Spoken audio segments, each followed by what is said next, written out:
Hey everyone, what's up? It's Sarah and welcome back to my channel. We have some hot tea to discuss today regarding Nicolle and wife Tia. We know she gets married. We know it gets featured on the show in some capacity, but the information that I have received sheds a lot of new light onto their relationship while they were incarcerated together, as well as how heavily the relationship is going to be featured on the show. So let's just jump right into the video. Okay, so I'd want to just preface or start off this video by saying the source that I spoke with, who actually messaged me, really wants to stay anonymous, so I'm gonna do my best. It's just a source close to the situation, a source close to Tia and Nicolle. So that's all we're gonna really reveal about the source. They just happen to know a lot about the couple and about their relationship, and we have a lot of exclusives for what we're gonna see play out on the show. So with that being said, all we're gonna say is that it's a source close to the situation. What I found very interesting in my conversation is, so we know based off of what we see on the show that there is a wedding. It's been teased, especially in the trailer, or the teaser rather, for the new season of Life After Lockup that Daonte and Nicolle signed up for. We know that there's a wedding, and we know that Tia is now married, or we know that Nicolle is now married to Tia. So we haven't met Tia. We've only seen Nicolle texting with her, and she made a phone call with her. In this last episode, she's with Zach, another ex.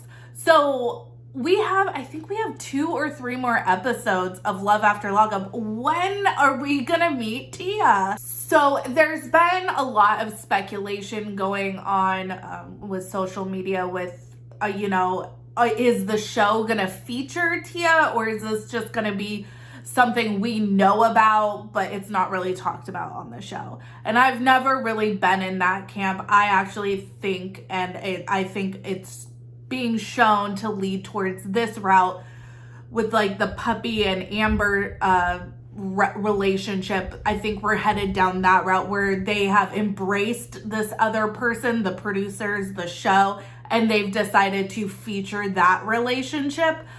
That is looking like the direction that we're going with Tia and Nicolle.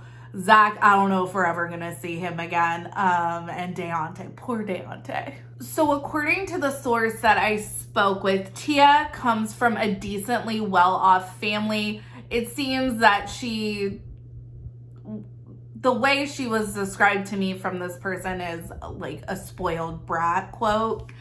So the way the relationship was portrayed to me was that Tia kind of treats women the way Nicolle has treated men that we've seen on the show. So in one aspect, maybe they're perfect for each other. We know that Nicolle had issues with substance abuse, and that led to ultimately the crimes that she committed were related to that, and that's what ended her up with a prison sentence to begin with. Well, it looks like Tia, it was much of the same way. Tia had an addiction as well. I'm not sure where she is at in her recovery, but apparently while they were behind bars, both of them had a Suboxone habit. Now, Suboxone is a drug, and I'm sorry if I'm not pronouncing that correctly, but it is a drug that is prescribed to actually help with the withdrawals of coming off of opiates. So I'm not sure like how, I'm not super familiar with the drug. So if you guys can comment and let me know.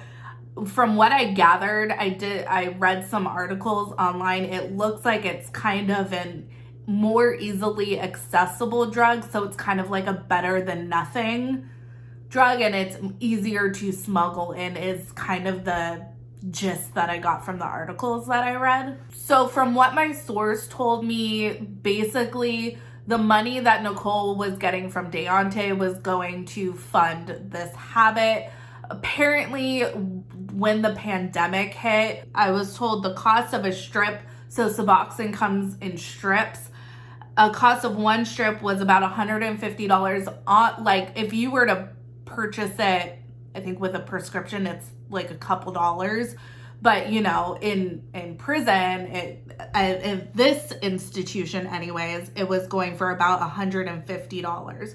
Well, due to COVID, because they ended up canceling all visits, so they were no longer allowing visitation, the only way to get it in was through guards. So obviously supply and demand, the price went up. It was costing upwards of $1,000 at this institution. And my source stated $800 if possibly you were like really good friends or really close with someone who was dealing. I'm gonna link a couple articles that I found regarding Suboxone and it being smuggled into prisons. But here's a Baltimore Sun article. I actually got this clip. And it says, in its release, the Attorney General's office, because this article specifically was about a Suboxone bust in the prison that actually saw corrections officers. It involved inmates and correction officers. It was like a whole mess.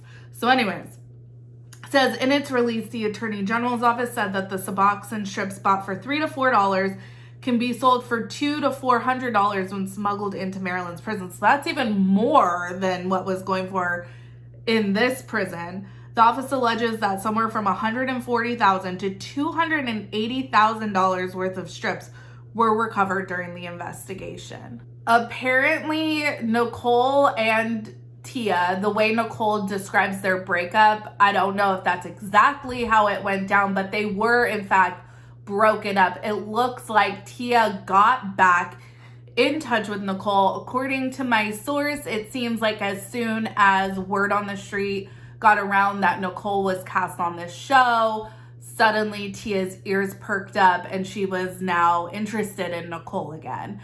This person really makes it seem like Tia is definitely with people for things that she can get out of them, not necessarily genuine love. My source did say that it was because of Daonte's money that Nicolle and Tia were able to support their Suboxone habit with the raised prices during the pandemic. So Daonte was pretty generous and sent Nicolle a lot of money if the prices were on that level. And that just, you know, we've seen, you know, Jeff talks about he had 5 girlfriends while he was incarcerated. Lizzie from Lizzie and Scott, didn't she get like $90,000 from him?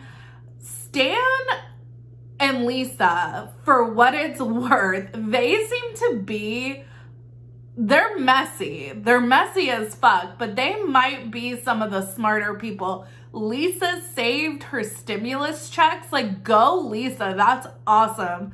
I didn't save my stimulus checks. I bought a new couch. And Stan said he's only sent her $5,000, which is far less than any of the other partners of these inmates that we've seen on the show. So it really begs the question, when you are a person getting asked for money for someone in jail to support them, like obviously you're going to have to pay for the phone calls and their commissary. But when do you start thinking like, I wonder what this money is being used for? And especially if they have multiple people like Jeff, it's just, whew, it's a lot. So some exclusive information that I can share with you guys that we are most likely going to see on the show is that Tia did propose to Nicolle in front of a camera crew, and here are some pictures. You guys, Nicolle is wearing the dress that Daonte purchased her, that he gave her at the hair salon. She's wearing the same dress. Additionally, it looks like the couple just purchased a BMW, and here are some pictures of that. Now, I don't know what else they're doing because BMW is an expensive vehicle. I don't know what else they're doing besides the show, but you know, it looks like, you know, for all intents and purposes, let's say that these two are really in love. Maybe two scammers thought they were scamming each other and actually wound up falling in love. Who knows? Stranger things have happened. But they are very much together. If they are going to be on Life After Lockup, it's very much going to be a part of the show. I mean, at this point, we know they're teasing the wedding, and we've seen the wedding photos of Nicolle and Tia. So we know now that the engagement of Tia and Nicolle is filmed for the show. So we know that. I really, really think, you guys, that this is going to go the way of Amber and Puppy. I'm not sure. I think they're still going to feature Daonte and how the reeling from the breakup and what have you. That's just my guess. But this is some wild information. I cannot get over Nicolle wearing a dress that Daonte bought her to get engaged. I don't know if she knew she was getting engaged that night, but I just find that so savage and so totally on par with something Nicolle would do. So anyways, you guys, make sure you like this video, subscribe to my channel, follow me on Instagram and Twitter at Reality Squad, and I will catch you guys in the next video. Take care. Have a good one. Much love. Bye-bye.